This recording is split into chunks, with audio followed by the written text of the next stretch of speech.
You got pick 10, the worst pick you could possibly have. Our season is already over. Or is not. Keep watching. Step on the court where the legends are made. Fantasy dreams where the stats get paid. Barack Lesnar's throne, yeah, the hoops parade. Unicorn hunting, every move well played. In this video, I will be covering the 10-team league I am a part of. It is a money league with a $100 buy-in. I had pick number 10, and I'm very excited to share with you the team that I was able to put together. Now, before we get started, do me a favor and smash that like button for me and subscribe to Barack Lesnar. So what we're going to do is recap.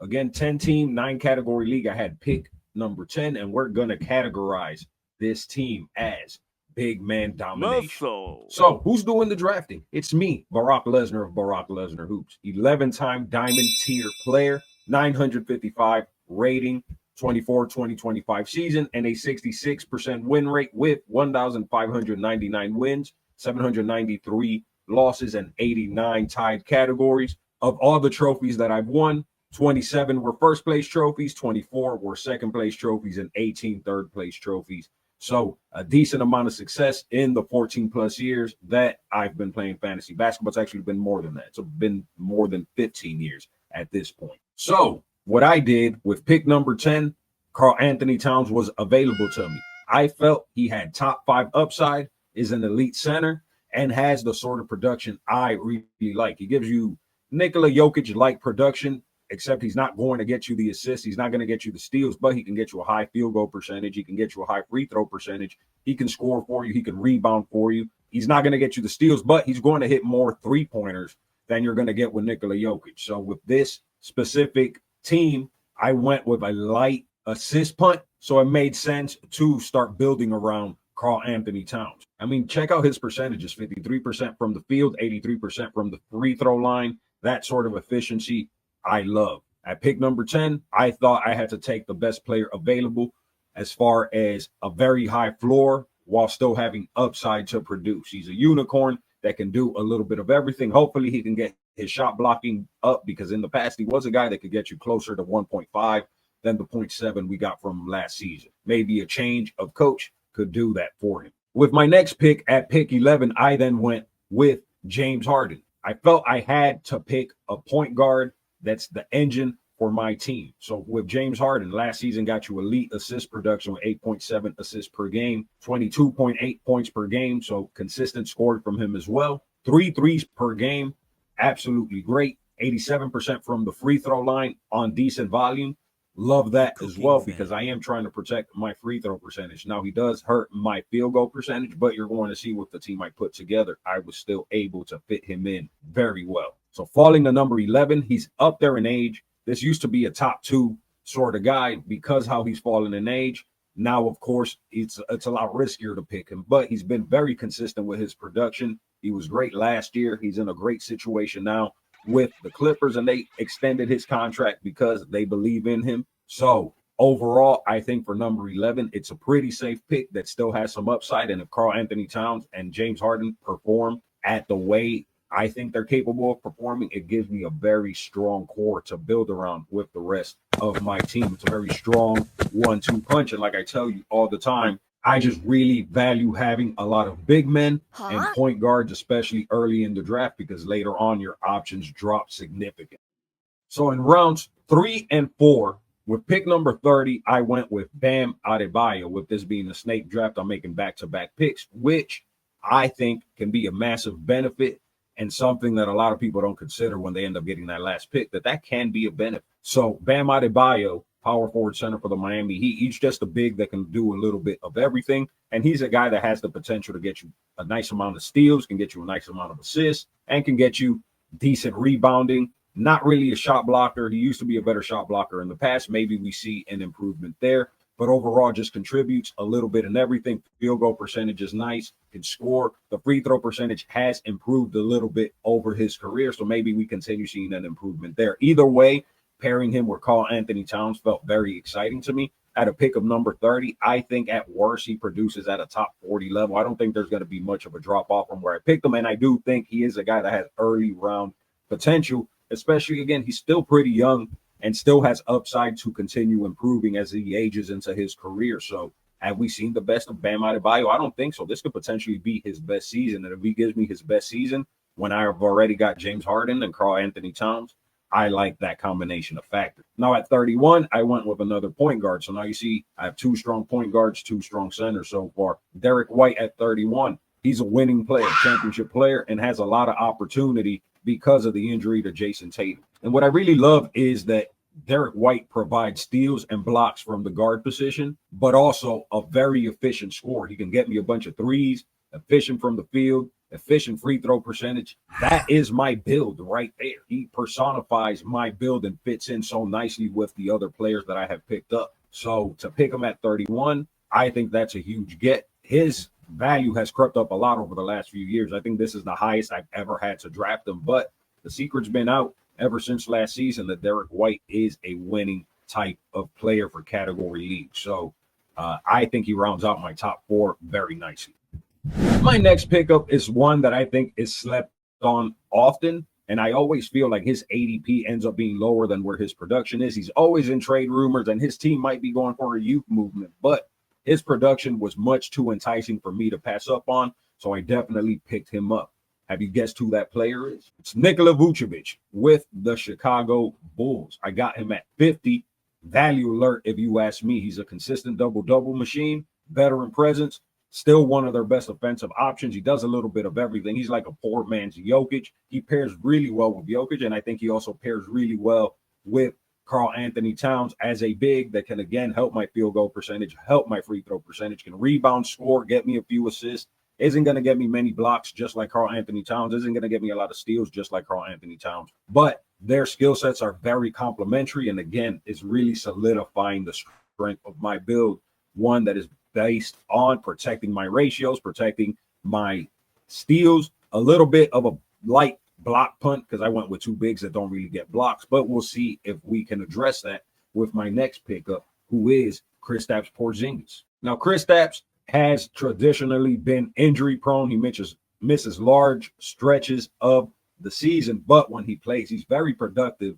He's a great 3-and-D player, and his profile is very similar to a Karl-Anthony Towns. So I thought picking him up and pairing him with Vučević, if these guys are all going off at the same time, my team becomes incredibly hard to beat with this rotation of big men. When healthy, he is a game changer, can get you 2+ blocks per game, can get you 2+ threes per game. He has that sort of potential. Picking him at 51 and adding this much strength to my core big men while not hurting my free throw percentage, I'm very excited to see how this team does. So I think by now the identity of my team is crystal clear. We're going to be competitive in rebounds, blocks, we're going to be competitive. Field goal percentage is going to be high, and we're going to keep the free throw percentage high. So I already have 5 centers, and I'm still in the top 50 essentially. So that's how much I value these big men. Right now, though, we focus very heavily on bigs, so we have to find other guards and wings to balance out the rest of our roster. This next point guard I picked up is still a pretty young player, had a great season last season, and so did his team. His team is one of the best teams in the East. The issue is they also had a guard on that team that's heavy usage, their star player, and he's really impacted the production of Darius Garland. Darius Garland, though, can get you a good amount of assists, got you 6.7 last season, almost 3 3-pointers per game at 2.8, and very efficient scoring. I think that's great value to be able to get at 70, especially to be able to help my assist without really hurting my turnovers. And he fits really nicely with a player like James Harden. And I still think he's a little bit slept on, the combination of how slept on he is and his upside as a player. I still think we haven't seen the best of Darius Garland, and I think this could be the year he makes a leap. He has that top 50 potential, so I feel very comfortable picking him here at 70. Now I have Derrick White, I have Darius Garland, and I have James Harden as my 3-point guards, along with the big men that I have. You can see, man, this core is going to be, OG Anunoby was my next pick at 71, and I felt he was the perfect wing player to pair with the rest of my squad. So the thing I love about OG Anunoby is he gives you elite defense while giving you elite 3-point shooting, gives you positional flexibility with the small forward, power forward designation. He's exactly what I needed. He's going to get me steals. He's going to get me threes. He's going to get me a high field goal percentage. The free throw percentage is nice as well. He keeps the turnovers low. That combination of factors makes him an exciting fit with this specific squad that I am putting together. And the New York Knicks, depending on your playoff schedule, can either have a very strong fantasy playoff schedule or a pretty poor one. So you want to make sure you check your settings. So with picks 9 and 10, I decided to go with defense and some upside. So with pick 90, I ended up picking Okongwu. And I think this was a brilliant pickup for a couple of reasons. So he gives me elite field goal percentage, 56.7% last season, got me almost 9 rebounds per game last season. But what I really love about him is he is the perfect handcuff and hedge for my gamble with Kristaps Porziņģis earlier in the draft. They both play for Atlanta. So what happens is if Kristaps Porziņģis is injured or I have to put him in the IL plus or he's missing time, all of a sudden I have the player that's going to benefit from his absence. And if he's not absent, then I get his production. Yes, Okongwu might take a hit, but I still think he can get his own production even when Kristaps Porziņģis is healthy. But when Kristaps Porziņģis isn't healthy, which is probably going to be inevitable, then I can still capitalize and use the IL to stream somebody in that can still help my team. So if you're going with Kristaps Porziņģis, I think it makes some sense to maybe handcuff him to Okongwu. At pick 91, I went with Devin Vassell. I actually wanted Vučević, but Vučević was sniped right before I went. The guy drafted him before me sniped so many of the players I wanted, but thankfully I had alternate options that I could go with quickly because I had my queue set up. And making these videos for you has really helped me conceptualize the right players for me to target. If you're going into your draft, I suggest you watch my draft video that dropped just a few days ago because it could really help you if you follow those rules when you go into your draft to avoid making costly mistakes that can cost you your entire season before it's even started. But with Devin Vassell, what I liked is I like his upside. I like the fact that he can get you steals. I like the fact that he is a low-end 20-point-per-game scorer. He can get you threes. He can be pretty efficient. And he's still a young player. I think this is maybe his 4th season now. And the 4th season is where you see players really come into their own. You see a lot of breakout players the 3rd season, but that 4th season can be peak of their career type performance. And I think Devin Vassell, when he isn't injured, is that sort of player. The problem is he is pretty injury prone. But to gamble on him at 91 on a Spurs team that's probably going to be really strong, you have a developing Wemby in his 3rd year. I think he can really open up the game for someone like Devin. So I needed a wing player to pair together with OG Anunoby. Devin seemed like as good an option as any, especially when Matas Vučević is getting sniped right before I could go. So with pick 110, I decided that I needed to find some value. So I went value hunting. And at pick 110, I grabbed Sheppard of the Houston Rockets. He's a breakout candidate. And opportunity knocks because Fred VanVleet is out with a torn ACL, will likely not play this season. So Reed is stepping into a massive opportunity. He's an IQ guard. He's an elite shooter, and he's ready to produce and possibly get a starting role. And if not a starting role, we might see him get starter-like minutes. Either way, he projects to be a very strong sleeper this season. Grabbed him at 110. He has potential top 75 upside. Gives me another strong point guard, shooting guard player that I can pair with the other strong point guards that I already have in James Harden, Derrick White, and Darius Garland. You see, I already have a strong big man rotation and a very strong point guard rotation. So with my next move, I decided to maybe make a risky play, but I don't think it's that risky. I think it's low risk, very high reward because I have an IL that I'm going to throw him in. And once I throw him in that IL, I'm sure I can find great value or a streaming spot that I can bring value into. So either way, to be able to pick up Kyrie Irving at 111 when he has the possibility of returning around the All-Star break, as long as I can keep my team competitive until then, if I can get Kyrie Irving that I picked at 111 to return and produce even at a top 50 level, which he definitely can, and he fits my team so nicely, high field goal percentage, high free throw percentage, a lot of threes. He can score. He can get you decent assists. He can protect the ball. He doesn't turn over the ball a lot. He fits incredibly nicely. He's very injury prone. He's injured right now, and he might not get to play back-to-backs, or they might limit his minutes when he does come back. He might be rusty. There are a lot of question marks picking him up here. But again, at 111 and drafting from the 10th position, these are the sort of risky moves you have to make to overcome the fact that you kind of got the crap end of the deal as far as your draft position. You have to make these gambles because if your team is strong and suddenly you can bring Kyrie Irving back to a strong squad, you just turned a strong squad into an almost unstoppable squad. And that's what you want. With my last two pickups, I went with another point guard, and I actually went with another big. So I actually have a lot of bigs on this squad, more bigs than I like to have, but I'm interested to see how this strategy pays off. So with pick 130, I went with DiVincenzo. Here's what I like about Dante. He can score. He has championship pedigree. He won a championship with my Milwaukee Bucks. He can get you a lot of steals. We saw him have his best season when he was with the New York Knicks. Now, last season, he was a bit disappointing in his first season with Minnesota, but there are a few factors to consider. Nickeil Alexander-Walker was traded or signed with the Atlanta Hawks, so he's no longer on the Minnesota Timberwolves. And the only point guard ahead of DiVincenzo on the rotation, Mike Conley, he's very old and likely going to be limited in minutes. And even when he does play, he's probably going to be limited because of his age. Dante is still young, and he's a tenacious defender. He's a great shooter from three. He shoots close to 40% consistently. His field goal percentage isn't the greatest, but when he gets hot, he gets incredibly hot. I think we might see a very consistent season from him, and I grabbed him at pick 130, so there's a lot of upside there. Even if he performs at a top 100 level, that's already great value considering where I picked him up. With my last pickup, I decided to go with Brook Lopez, one of the best 3-and-D unicorns in the league. Now with the Clippers, he's probably coming off of the bench and backing up Ivica Zubac, but I think we will see him play significant minutes because of his ability to stretch the floor is going to keep him on the floor, and his ability to play defense is also going to keep him on the floor. Ivica Zubac plays really close to the basket.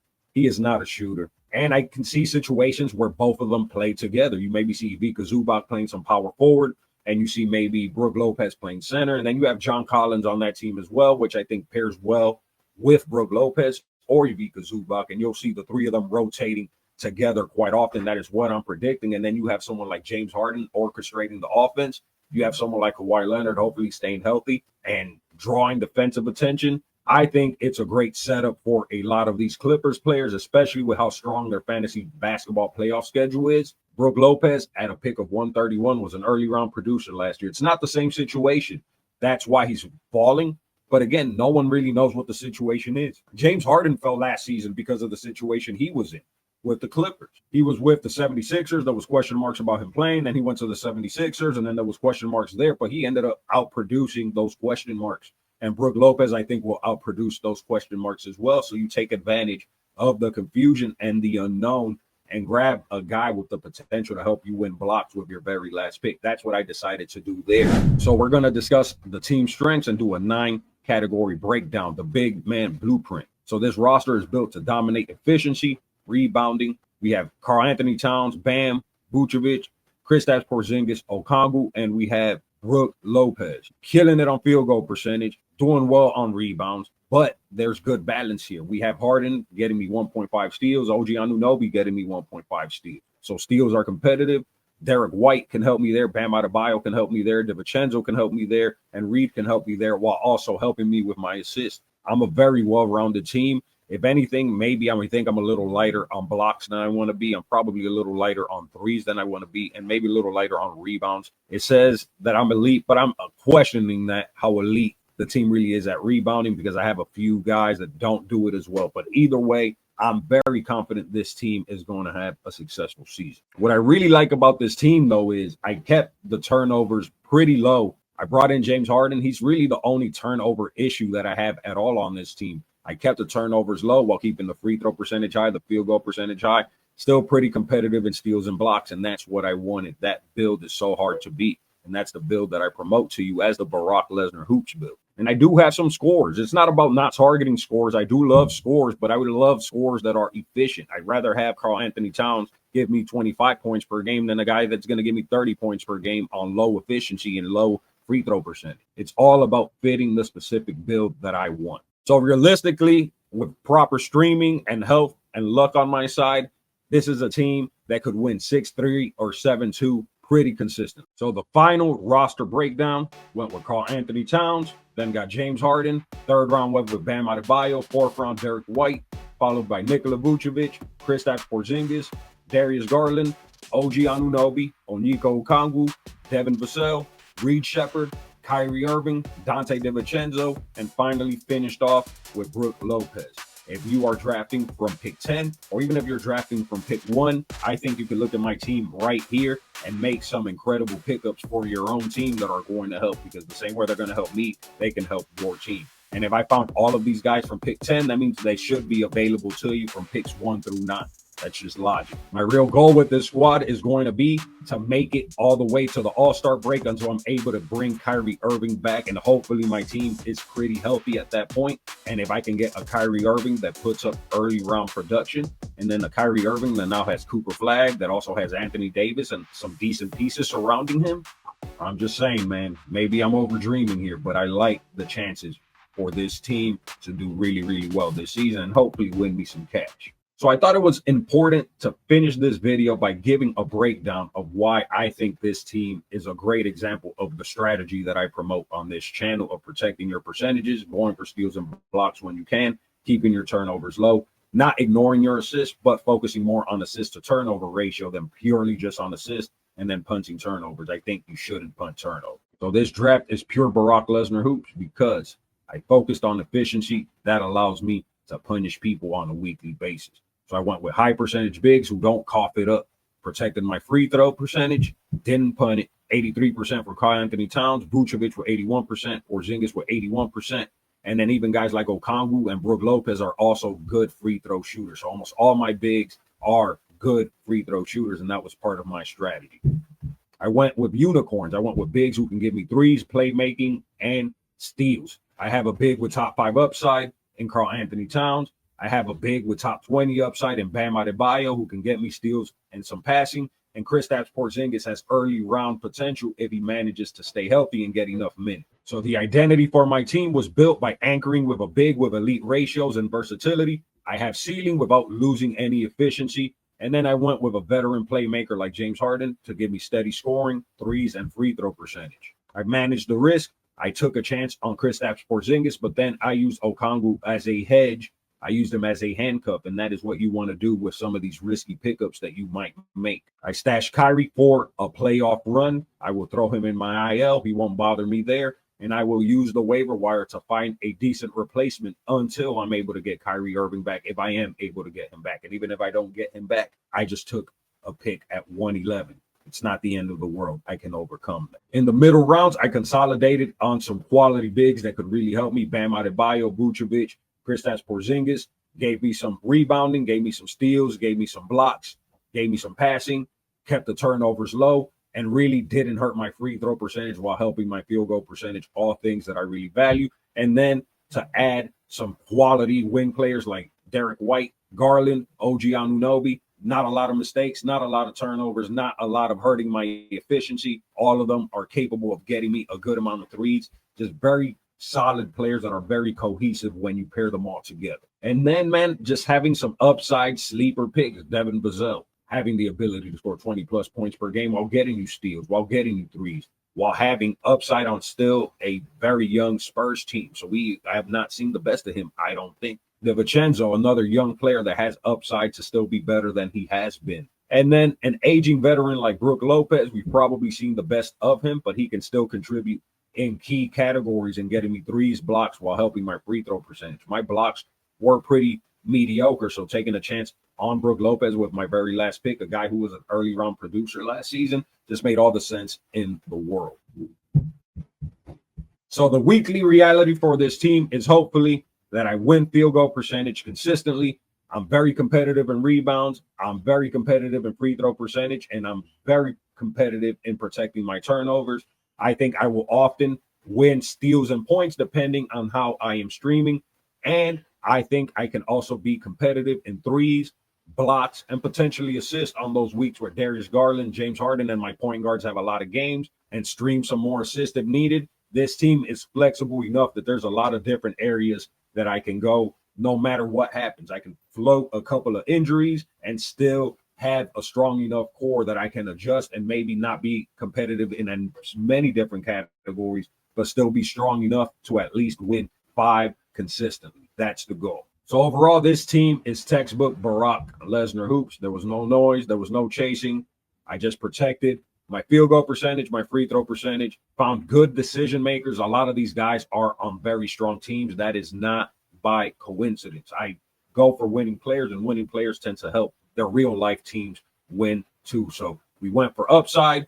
We have a floor to protect ourselves. The average age of this team is age 29. So I think that is the absolute sweet spot for a squad that has a chance to do something special. If you enjoyed this breakdown of Barack Lesnar Hoops, this number 10 out of 10 mock draft, please do me a favor, smash that like button for me, subscribe to Barack Lesnar Hoops, share this video, and click that bell notification so you can be alerted when these videos drop. Until next time, this is Barack Lesnar of Barack Lesnar Hoops. Lesnar crosses midcourt. He might be heating up. He's on fire. Hook shakalaka. What a slam. The experts lead by 8. Subscribe.